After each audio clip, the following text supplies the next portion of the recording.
There you go. How's This it is a bit, going? yeah, not too bad. Are you? Mate, I'm bored. I'm bored. Nice. Yeah. Well, there's not many positives in this, but one positive is that rugby strength coach and the strength coach network is absolutely blowing up, no doubt. It's gone all right. It's Good. gone all right. Yeah. But yeah, man. Oh, I'd love to be coaching, but I'd So love when to are be you coaching. when are you supposed to go back? Or what's the date? I know that's going to Yesterday. change. Okay. Well, yesterday they shut down the state of Virginia until the 10th of June. Ooh, right. Yeah. Okay. So it's, I'm just trying to think, maybe 2.5 weeks ago, it was like, they said, right, no training for athletes that aren't in season. And then within a day, it was like, oh, everybody's off season now because sports cancelled. Wow. Then it was, you still have to come into the office. Then it was nobody coming to the office. And then I think they've got like international students that are stranded on the campus, can't leave. And Wow. pretty intense. And then, yeah, yesterday the governor shut down state of Virginia till the 10th of June. So every university in the state is now ordered to be shut for the rest of the academic year. So how that affects training, I have no idea. We'll see. Yeah. A lot of team builder going on right now. A lot of what? Team builder, a lot of remote programs. Yes. Is that what you guys used? Did you use it before that, or just in this situation? Okay. No, we didn't use it before. So about 3 weeks ago, kind of saw what was going to happen. So we actually went in the day before they were supposed to get back and switched everything over to Team Builder. So Yeah. that's a godsend, really. Yeah. Any good? Yeah, I really like it. You know, I've heard some people say that Coach Me Plus is a little bit better, but I think that's more from like an athlete management standpoint rather than user friendly or programming. Like the report from the kids is they like to use it, and the good thing from our end is you can see who's completing the workouts and who's not, and you can see who's engaged. Yeah. Okay. Yeah. So who recommended you to that then? Well, I mean, Was that your first one, or did you try others? No, that was just the first one that I used because I knew people that had used it. Like Sam Portman, for years now, he uses it. I know there was another platform that we discussed earlier in the year, but then we just went with a Team Builder because they're more established. So that was pretty much the first one we did, and it worked out pretty well. Yeah. Okay. So in all seriousness about Strength Coach Network, has plenty of people jumped on? I would say the site has grown almost 50% in the last 2 weeks. Wowza. Okay. Yeah. So, and if anyone is watching wants to join, yes. for today, for the first month. Nice, mate. I'm interested in the whole kind of online business. Obviously, no one foresaw this, but you've been a big proponent, as I have, with having something on the side to get you through these kind of situations, whether it's this or it's a loss of job or whatever. Is it always been a thing for the side, rugby strength coach, or is it something that you think in the future, obviously your employer's hopefully not listening, but that could actually be the main thing? I mean, it's been a while now that I've actually made more of that than I do from coaching athletes. Okay. I like coaching athletes, so I still do it. And I think it's important to have a little bit of skin in the game when it comes to coaching athletes, because I won't name any names, but there's people out there that will pump out a lot of educational product that have not coached an athlete in, say, best part of 10 years. So if you look at the really successful people, the credible people in education, like Mike Boyle, for example, he still makes his living coaching athletes and also provides education, like Jovanovic, all kind of guys like that. So I think it's important, and it's an interesting like paradox with the strength and conditioning education business, because the credibility and the ability to market your credentials as someone that can help educate coaches requires you to be coaching athletes, which takes up all of your time that stops you growing the business. Yeah. So it's like it can be quite a fine line to tread, Yeah. to stay sharp as a coach, but then also grow a business. So, so if anyone figures it out, let me know. So what's the next step for it? Just continue doing what you're doing? Webinars, the chats? Or is there something? Yeah, I mean, I'm probably going to invest anywhere up to 10 grand this month in trying to, like, not necessarily repurpose the content, but it's the site really started out with what do I wish was available to young coaches that I didn't have when I was coming up that want to get a foothold in the industry and so on. So that was like the first major segment of the market that we'd marketed the site to. But then it's become apparent that a lot of those people now have jobs, and it's not, how do I get a job? How do I prepare for an interview? It's how do you climb the ladder? What's the best way to be strategic about your career? So that's another segment.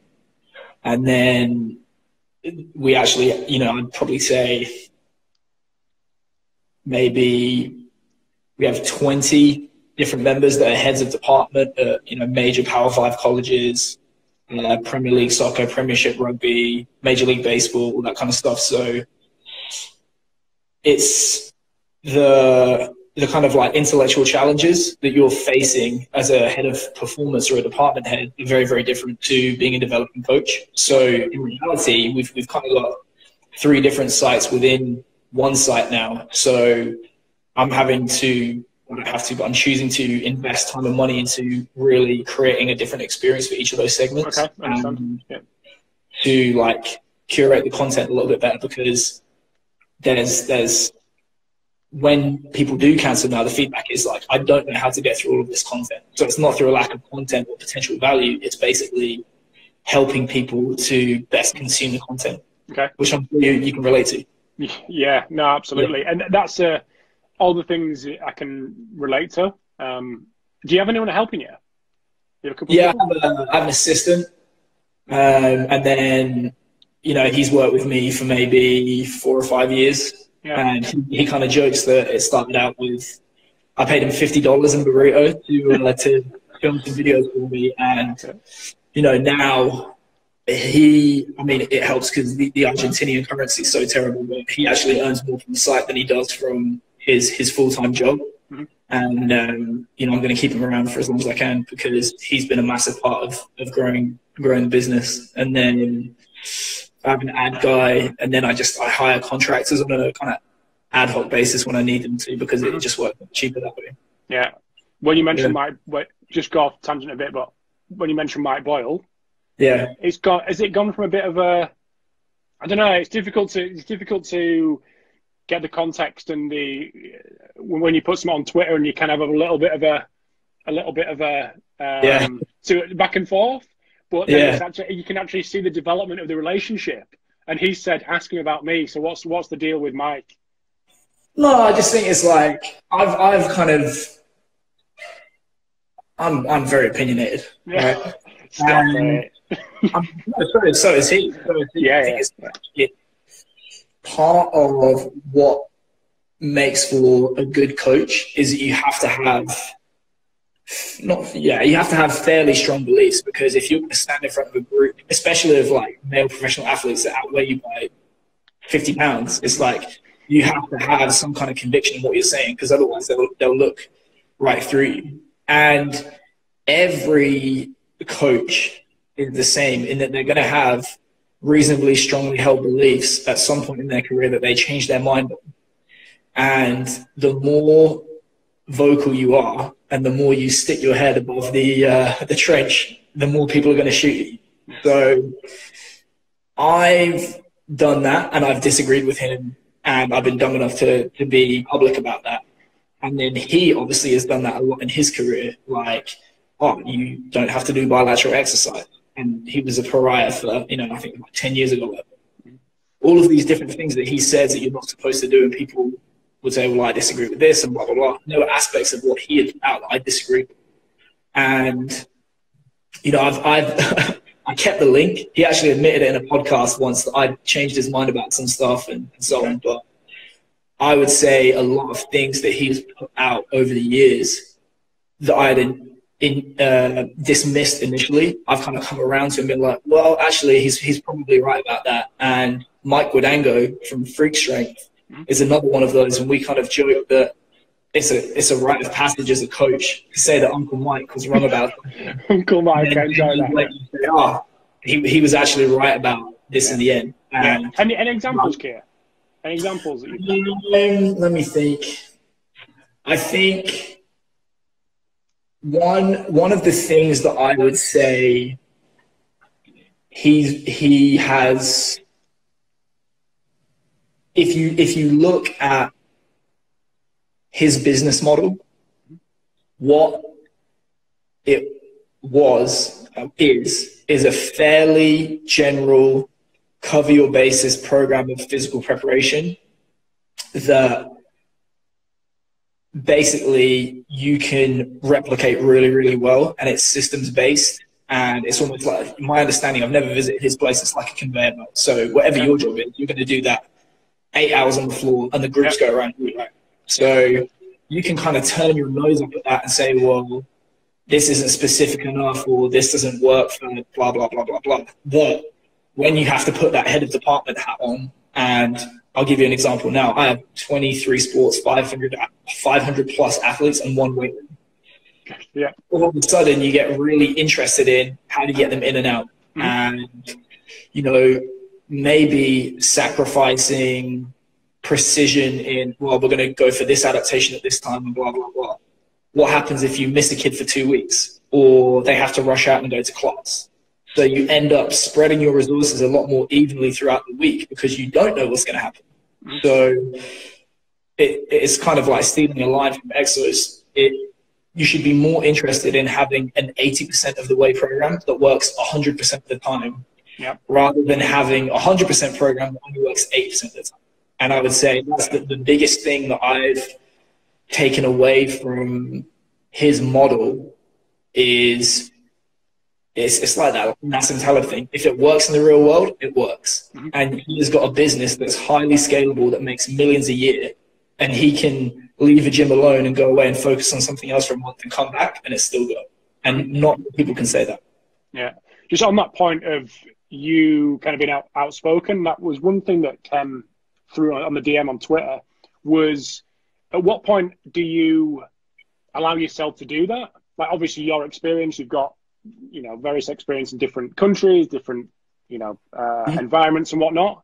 But for a youngster to see that and go, okay, that's worked for them. At what point do they allow themselves to, like you say, put their head above the parapet and get shot at? Is that something that you've done from early on? Yeah, but when you're wrong, if you're wrong, one thing that I wrote down at a conference last year, I was speaking to a guy who was at the Miami Dolphins, and he said one thing is like, you are not your idea. So you can advocate for a position or an idea, and if it does get shot to pieces with rational argument, you should actually be glad that that's happened, because you're no longer laboring under the misapprehension that you're right when you're wrong. And if you're a coach, you're never going to get there, but you should be interested in the pursuit of truth, because the more you understand reality, the better you're able to serve your athlete. So if you can adopt the mindset of, well, I am not my idea, and really, if there's a logical argument that can demonstrate that actually I'm wrong, they've just done you a favor, however much it stings. Yeah, absolutely. So is there anything that you've hung your hat on for a long time that recently you've changed your mind on for whatever reason, whether it's Uncle Mike getting involved? And no, I think it's one of those things where the longer you've been doing it, the less dramatic swing you see in your approach, because the longer you've been doing it, the more you have a bullshit detector, the more you're going to be like, well, I think it's a mark of beginner coaches to evaluate something on what other people say, or, oh, I like the look of this, I'm going to do it. Whereas once you start to get to a certain point in your career, you're approaching it from the other side, which is, I have a problem within my programming or business or whatever, and are there any tools available to solve that problem? And if so, how does it fit into the system that I already have? Because you learn that the incremental approach is better because you're not throwing out the baby with the bathwater. So I would say I'm kind of more, I'm sure I'm going to look back on things that I do now in 10 years and be like, what was I doing? But now I'm definitely at a stage where it's more incremental changes or trying to get efficiencies out of what I already do. Mm-hmm. It's interesting because I spoke to Jason Webber a few weeks ago, who is a fucking brilliant dude. But he was saying that he sat down with his staff and he didn't say the exact question, but asked them a question. And it was, by the sounds of it, it was like a young staff. Yeah. And he just wanted them to nail their flag to the mast and say, this is what I think. And he said, I don't care what it is. Obviously, it's got to align to a certain extent with what we all think here because we all work for the same organization. But you've just got to nail it to the mast anywhere, somewhere. And I think that, like, back to your point, that was something that he insisted that his staff do, because at some point you've got to say, I believe in that, rather than going, okay, I think I believe in it, but yours sounds really good as well, which is opposite. So I'll just do that instead. So, At some point you have to pick a course of action and try and execute it. And then it's like, as new information becomes available, you adjust the plan. But if you're going to sit there and try and pick the perfect plan or constantly change your mind, you're not going to go anywhere in any direction. Of course. So apart from the remote coaching, what you're doing now, what are you planning for the return? Like, at what point in the season will you come back, if it is June 10th or whatever it was? I mean, if we do come back June the 10th, so the kind of rhythm of college football is normally you'll finish the season, depending on how well you've gone, anywhere between late November and early January. Okay, then there'll be a little period where guys get time off, and then when they come back, it's kind of weird, but you have this thing called spring football, which is you're basically giving an opportunity to the guys that didn't play in the season to get some game time, and you play it's like an inter-squad game. So the NCAA rules are that you get 15 practices to perform plus a spring game, and a lot of teams will actually put that either side of spring break, which to me is a horrible idea and arrogant, because you're accumulating training load. Then they have a week of going on the piss and chasing wins, and then they come back and then they So we actually, with the blessing of our coaches this year, put that on the front end. And it was a little bit riskier because we had guys that we hadn't seen for 2 weeks over the holidays, but we came back and then we did spring ball after 2 weeks. And then we did the spring game, we had spring break, and what would be happening now is basically what we intended for, which is 2 complete months of uninterrupted training, April and May, where we were going to identify key physical work-ons. So I basically developed an algorithm to try and look at what are the individual training needs and then come up with loading parameters to, what's a developmental load to target this, what's a retention load to retain everything else, how does the week look, and how do we basically attack that weakness for 2 whole months. You can't touch them in May, so that would have been remote anyway.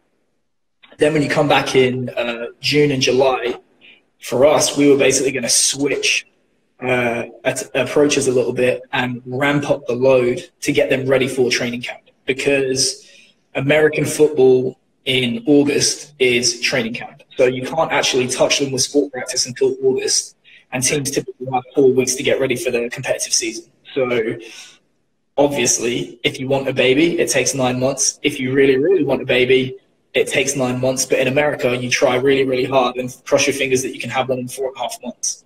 So all of the preventable injuries tend to happen in camp because guys have not accumulated enough chronic training load or been exposed to the kind of intensities and densities of work associated with camp.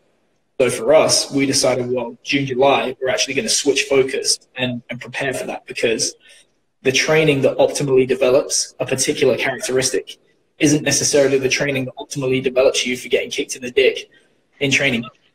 So we decided to split preseason in 2 and adopt that approach. So that would take us through the end of August. and then the season runs again from early September to the end of November, December. Yeah. So the algorithm that you said you developed to look at individual qualities, what did that look like? So it basically goes like, it's kind of like paraphrasing the first rule of medicine: do no harm. So our first thing is we don't want injured athletes, and we don't want to expose athletes to training that is going to break them. So injuries in sport practice and competition are not good.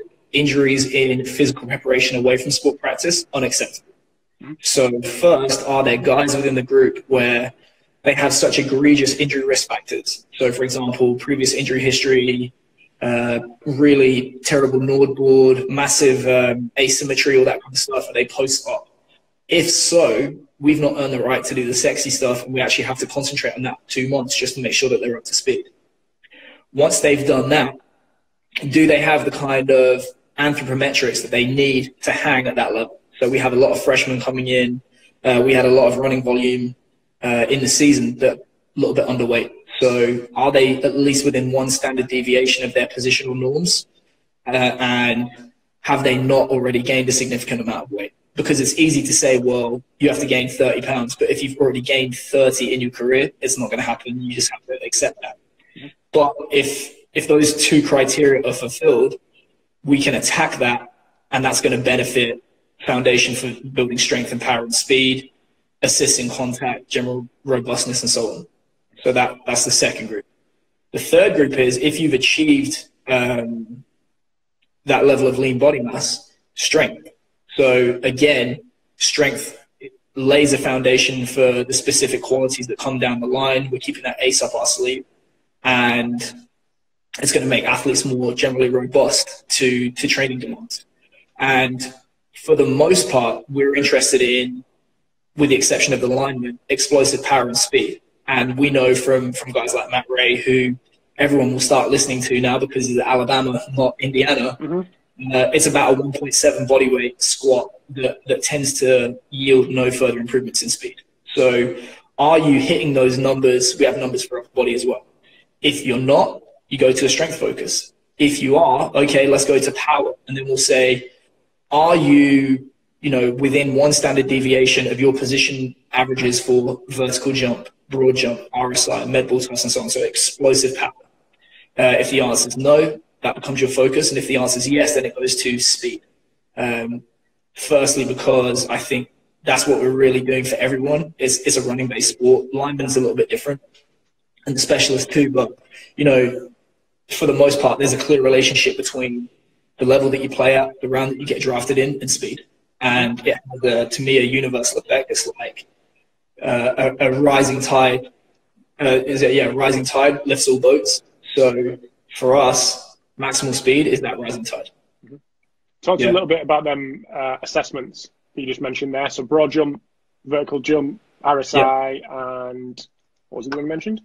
Med ball toss. So, we wanted to do, coming in, we wanted to do like a velocity-based assessment with barbell jump, squat, bench press, throw, but we were just limited by resources at the time. So we could test guys a lot faster through the jump assessment. So we picked the vert and the broad because it's important to be able to express power vertically as well as horizontally. But if you look at the research, the contact times associated with those skills don't necessarily match up to sprinting and changing direction. So you're not interested just in what are the outputs that the athlete's able to achieve. You're interested in how do they do it, because you and I could have the same vertical jump, but if you achieve that with a contact time of, say, 100 milliseconds versus 250 for me, you're going to win because you get there sooner. So we're also interested in how quickly do they produce the force that they have. And then with the med ball toss, it was just basically like an upper body version of that. My hunch, I can't prove it, but contact time and rate of force development matters a lot less in upper body power than lower body power, just because of the nature of running and changing direction and jumping. Typically, when you see guys utilize upper body strength in football, it tends to be isometrically, like in tackling or blocking, or if you do go to offend, it's a much longer contact time than the lower body skills. So that's the reason for those assessments. Mm-hmm. So you've you put on Instagram, Twitter, whatever it was the other day about learning to code. Is it R Yeah, or Python? Python? Python. Yeah, Scott's doing on. So why Python and why obviously now because you've got a little bit more time on your hands. But I'm guessing that you're not going to be the one who's going to utilize that in depth on a day-to-day basis. But you just want understanding. Is that right? Or is it? No, Scott is primarily responsible for that. But I think one thing, somebody's just asking what I'm drinking, is tea. Yeah, one thing about management or being a head of department is I'll drop a name. Darcy Norman once said to me, if you look at your career, everyone begins as a generalist because you're not good at anything yet. You have to be able to you basically do what your boss asks you to do. And then as you rise up through the coaching ladder, everyone becomes a specialist. They have a favorite topic. They have something that they're good at. And specialists tend to get paid more than generalists. But eventually, you have to become a generalist because you're managing the specialist. So you have to have at least a passing understanding of what it is that everyone is doing so that you can, appraise what they're doing in a critical, meaningful manner, right? So that was one reason. Another reason is once you get to leading a department, you realize that most sporting organizations don't have an issue with the available information or knowledge. So everybody knows mostly what they need to do, and it's just little tweaks here and there. Where people tend to fall in the cracks is one hand doesn't know what the other's doing. Mm-hmm. So the athletic trainer doesn't necessarily know what the weight room program is going to look like, what the speed looks like. The strength coach doesn't know what the rehab guy did with the injured guy that morning. So he may be coming into the gym pre-fatigued and you asked him to do X, Y, Z, and he breaks. That is just within the area where you should have a fairly good understanding of what it is the other person's doing. And those difficulties get compounded when you're dealing with a sport coach that is maybe in another building or has no understanding of what it is you're trying to do. So if you think about the relationship between physical preparation coaches and sport coaches, the biggest issue is always shared knowledge of what is the status of the athlete, how much can they tolerate, or what's going to be an optimal amount of training, and what does it look like when we put that plan into action. It's just people don't have that understanding. So we've collected a lot of data, GPS, testing, TRIMPs, and so on. But it's got to the point now where I would say we have 30,000 lines of data for one team. And if you put that into Google Sheets and you press the macro button, smoke starts to come out of the computer. So as a department, we have to do a better job of being able to quickly process that data, visualize it, and put it into a format that's meaningful and useful to the people that hold the real power, which is sport coaches. And us learning coding is a useful investment of time in the current situation, and it's going to address a lot of the problems that we have there. Plus, I got Python envy visiting Dan Howard. So if you were in this situation, as in the time that you've got, was that something on the horizon anyway, and it's just been brought forward? Or dude, look at this, right? I bought this a year ago. Yeah. Right. The major issue with strength and conditioning in general, especially in North America, is the industrialization of strength and conditioning. We want to think of ourselves as a profession, but in reality, we're an industry because the businesses that control the workers, the assets, have figured out the way to get every last drop of productivity out of the coaches. So every little bit of efficiency, and it's just like a factory. So what happens is you get coaches that spend 8 to 10 hours a day on the floor or recovering from being on the floor or preparing to be on the floor and just trying to keep their heads above water. And the end result of that is that you have coaches that become extremely efficient at delivering a program that never changes. Yeah. And it's the working in the system versus working on the system. Elon Musk did not build Tesla by being on the production line, putting battery packs into cars. He has to remove himself from that environment and have that kind of 10,000-foot view to address the problems that exist in the business. And this is why if you're safe and healthy and you get through this pandemic, this is an unprecedented opportunity to work on the system, not in the system, that will not happen again in your career. That's exactly the same as Rugby Strength Coach Network. I'm guessing that you've got this opportunity to go, okay, I can actually remove myself from it, bird's eye view, look, what do I actually need to do, rather than being just generating all the time. Yeah, and it's almost like having the breathing room to do that, because it's not a switch where you're just like, right, end of the workday, what do I need to work on? Because you're tired and maybe you've got things coming up tomorrow that you need to plan ahead for.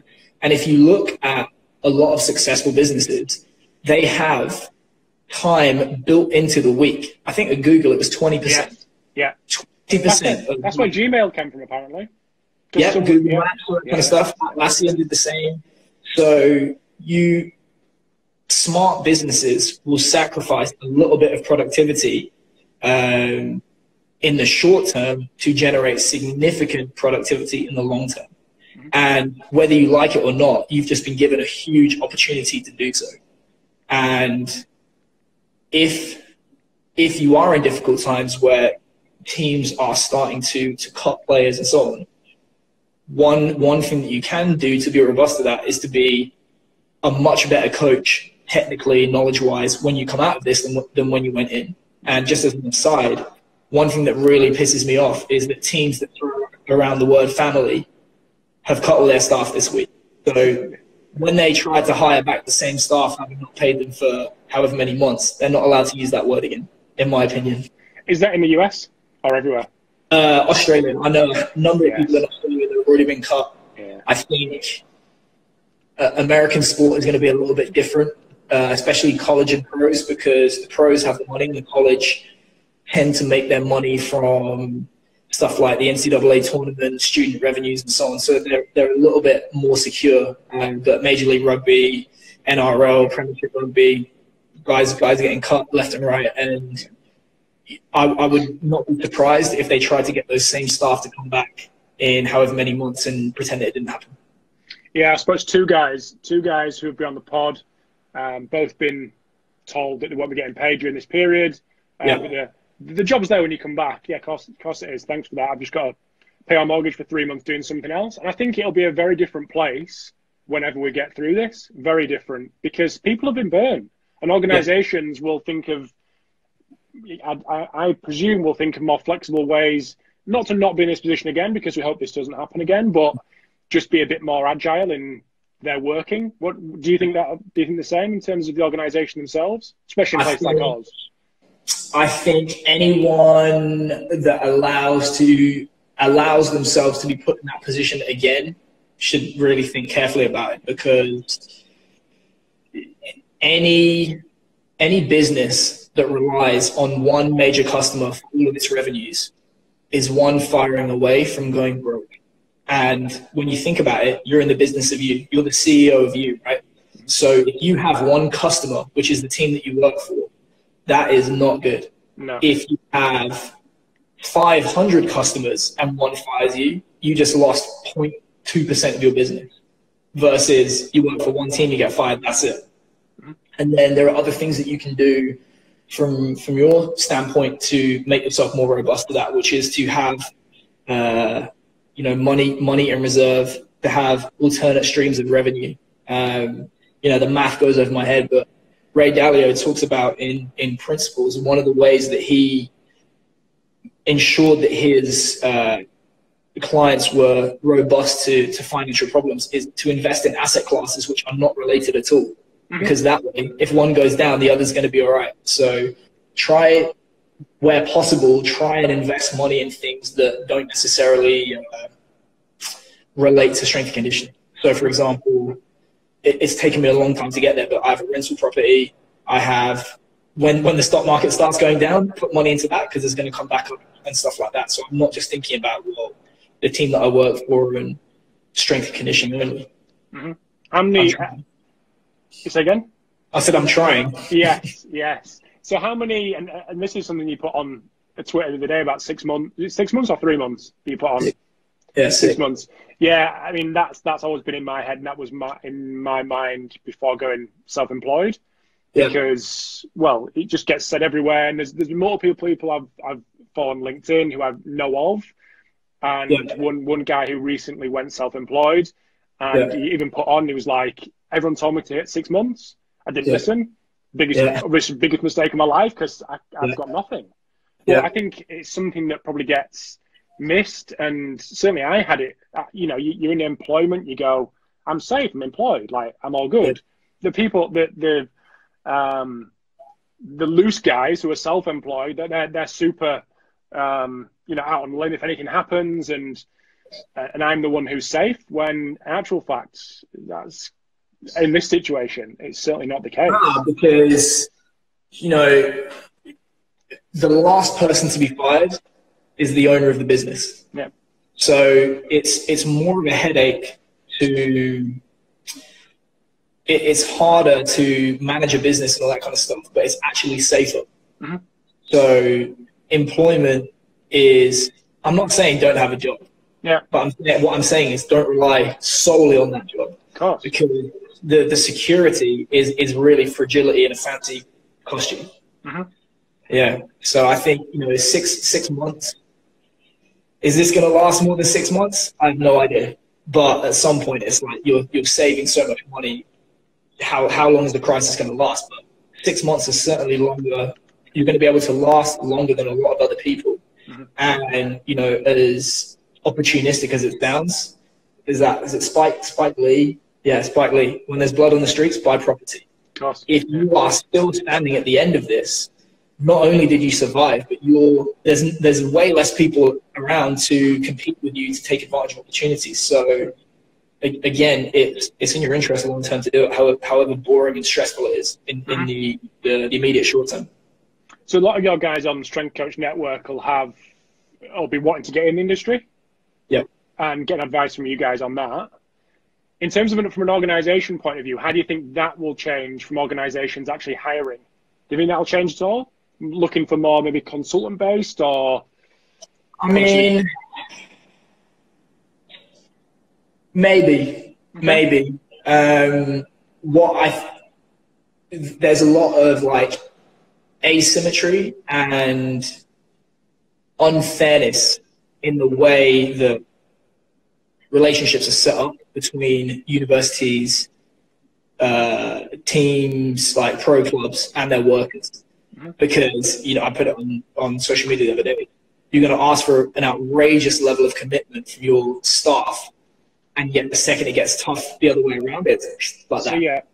Exactly. So I think that's going to change? I think maybe not as much as we would hope, just because of the competition for places for coaches to work in the industry. I think it will affect it a little bit because there's going to be some people that get burnt throughout this period, and they're not going to forget it. And I think people our age, one advantage that we have is this 20, is the second 24-ish. 24. This is the second time we've been through this. Yeah. So you've the hard way got the scars of 2008, and you're like, well, I'm not going to let this happen again. And I think in 10 years, we're going to have a lot of people that survive this, and they're not going to let it happen again. Yeah. Will those people learn to position themselves to be more secure and more robust to stuff like this? I think they will. Do I think teams are going to learn the lesson, maybe try and set up fairer relationships? I don't think they will, purely because it's going to be a buyer's market. Mm-hmm. Yeah. Yeah, I think, like I say, there's people. I was a bit ignorant to it, and it hasn't really filtered to me here in the UK with people losing jobs. I'm sure you probably know that there are. But in Australia, I didn't realise how bad it was. AFL, NRL, and you realise how close to the wire these organisations are actually running. The rehab guy who's not going to be on $1 million a year has gone after a week.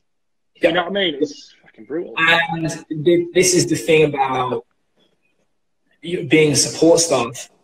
The players, when I was at Wasps, they lost $1 million to $2 million a year, every year, not in a recession. Right? And they sit all the staff down. They say, don't worry, guys, to the players. Don't worry, you're the first creditors. You're going to get paid. If the club gets liquidated, you get your money, blah, blah, blah. But the support staff, gone tomorrow. Head coach, if the head coach gets fired, they've got a severance agreement. They get paid for this many years. Support staff, not the same. So if you look at any other relationship in your life, you say, right, I'm all in, and the other person thinks I'm disposable. Is that a good relationship to be in? No, right? So think very carefully if that relationship is one you want to be involved in. And if it is, just because you really, really, really want to work in sport, you have to go in with your eyes open and be like, well, actually, this may be a potential outcome. You have to start, hope for the best, but prepare for the worst case scenario. And the reality is I can definitely speak to rugby. There's maybe 3 or 4 pro rugby teams in England that make money. Mm-hmm. It's a thin profit, right? All of the other teams are just built on the debt of the owner that treats the club as a plaything. And I'm sure you could tell me the same is true in soccer. Yeah, absolutely. Football, soccer. Yeah. Major League Rugby in America lasted 1 week. That is 1 week. And so everyone's wondering, like, oh, there must be tons of money in American rugby to attract this player, this player, this player. You just found out the answer. The answer is no. Yeah. And even in countries like Australia, the same is true. Even the market's that much bigger. Yeah. That's a nice little comment for you. I need to play rugby with him. He's ginger, so easy tiger.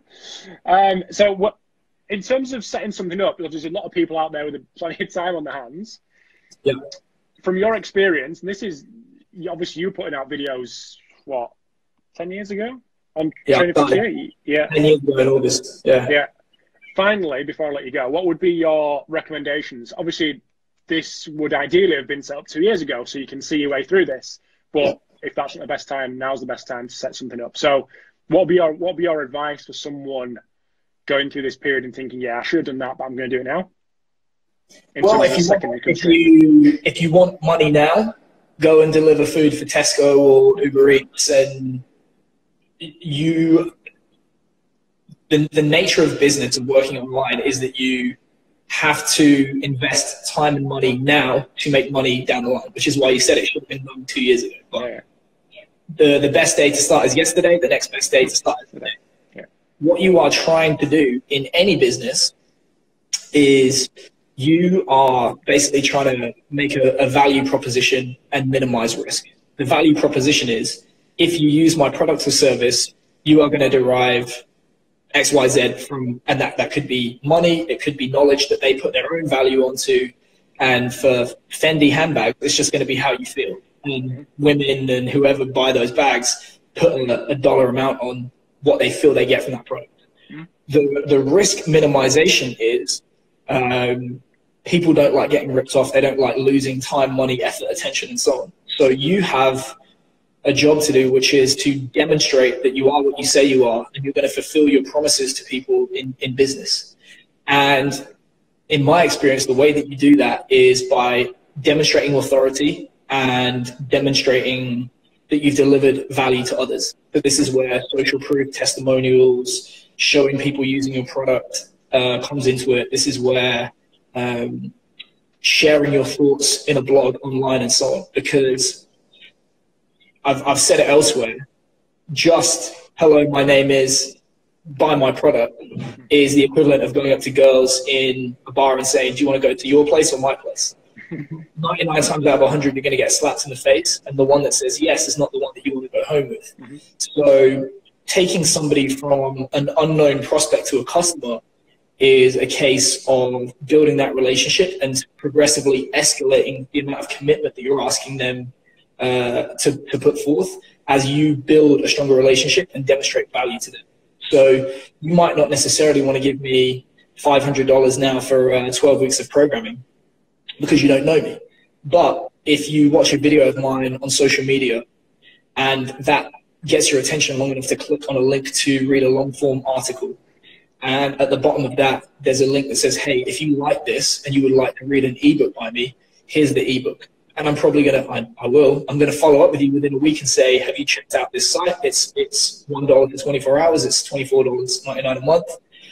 And it's basically progressively higher levels of commitment until they do become a customer or a client of yours. And then the onus is on, how do I keep them as a customer or client of mine? By constantly delivering value to them. And just in terms of the mechanics of the business, you have to find out, well, I mean, if you read the Lean Startup, there's 3 ways to grow a business. One is organic, which is just you knock on doors and tell people your product or service.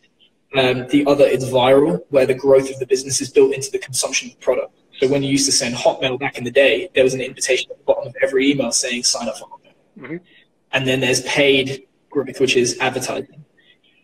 Viral products are very, very rare. That's why they're so remarkable. Organic products are fine, or businesses are fine, but why would you not use a paid model of growth to accelerate that if you could? So at some point, you're going to have to pay either through your own time or typically through advertising and interrupting people to get your message out in front of people. You're going to have to pay to get attention and to put people in the top of your sales funnel. And eventually, hopefully at the bottom of that, you're going to get a paying customer and you're going to have spent X amount of money to get one customer. That's what's known as your cost per acquisition. What you then have to focus on is the lifetime customer value. How much money do you generate with that person being your customer? If it's a product, you already know. If it's a subscription, you're going to have to find out over time what they're worth. Mm-hmm. If and when your cost per acquisition is less than your lifetime customer value, the answer to the question, how much money should I put into my business, is infinity. Mm-hmm. Because you should go out and borrow as much money as you can, pile into the ad. And this is what happens with like annoying internet marketers like Ty Lopez on the internet. Yeah. He's figured it out. He can afford to spend $500 on ads on you because he's going to get back $1,000. Mm-hmm. So if and when you get to that point of your business, chuck money at the thing.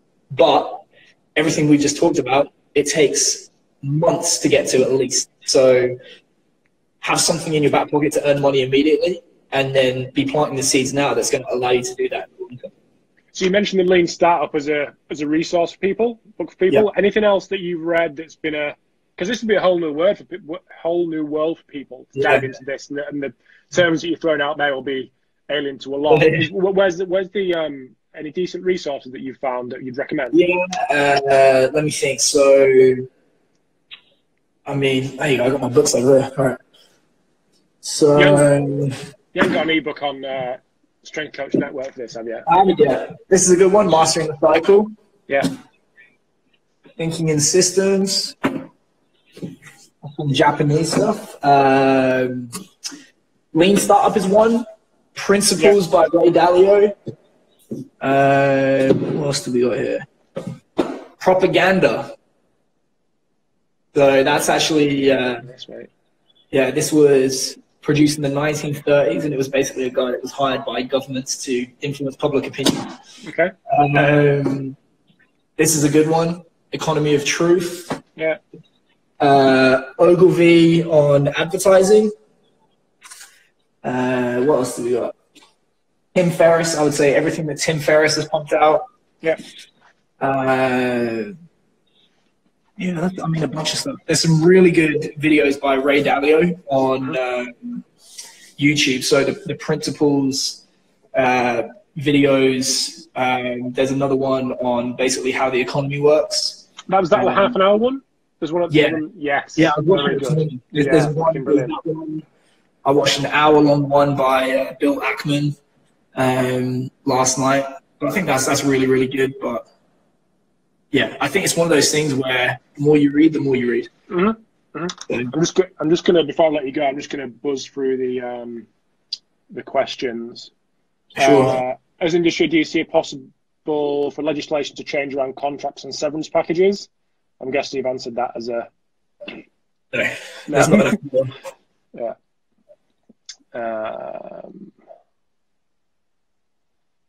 thoughts on athletes' ways to have different revenue streams? I'm guessing it's just the same as coaching.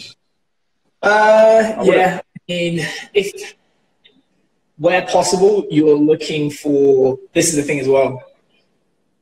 One reason why I would encourage personal trainers to not personal train is that's another resource. Naval, I forget his second name. Yes. NAVA. Fucking brilliant. Superb. Yeah. What he talks about is you cannot rent your time for money because there's an inherent limit to how much you can do that in a week, and which is why small group personal training started out, because people realize there's a gap.